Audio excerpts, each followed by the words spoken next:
రంజాన్ శుభాకాంక్షలు।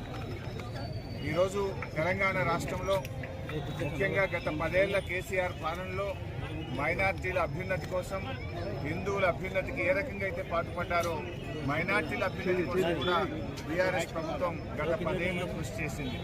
మరి అదేవిధంగా రాబోయే రోజుల్లో కూడా మతాలు కులాల ప్రాతిపదికన కాకుండా పేదరికం ప్రాతిపదికన అన్ని వర్గాల ప్రజలు కూడా పైకొచ్చే విధంగా మరి ప్రభుత్వాలు కృషి చేయాల్సిన అవసరం ఉంది।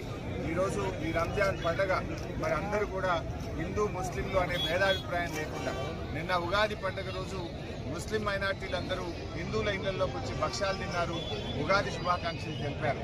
అదేవిధంగా మైనార్టీల పండుగ సందర్భంగా ఈరోజు రంజాన్ పండుగ ఈదుల్ ఫితర్ సందర్భంగా హిందూ సోదరులందరూ కూడా వచ్చి అలై బలై చేసుకొని ఈనాటి రంజాన్ శుభాకాంక్షలు వారందరికీ జరుగుతూ ఉంది। అంటే ఇలా ఎన్నో ఏళ్లుగా మన రాష్ట్రం కానీ మన దేశం కానీ మతాలకు అతీతంగా సోదర భావంతో ఒకరి పండుగల్ని ఒకరి సంప్రదాయాల్ని మరొకరు గౌరవిస్తూ ఎంతో సఖ్యతతో జీవించినటువంటి ప్రాంతం। మరి కొంతమంది కొన్ని శక్తులు రెచ్చగొట్టేటువంటి ప్రయత్నం చేస్తున్నప్పటికీ కూడా అందరూ కూడా ఓపికతో, సంయమనంతో, శాంతితో, సౌభాతృత్వంతో కలిసిమెలిసి ఈ రాష్ట్రం ఈ దేశ అభివృద్ధి కోసం సోదర భావంతో అందరం కలిసి కృషి చేయాలని చెప్పి కోరుకుంటూ మరొకసారి तमाम हमारे भाइयों को बहनों को आज रमज़ान की ईद की मुबारकबाद पेश करता हूँ।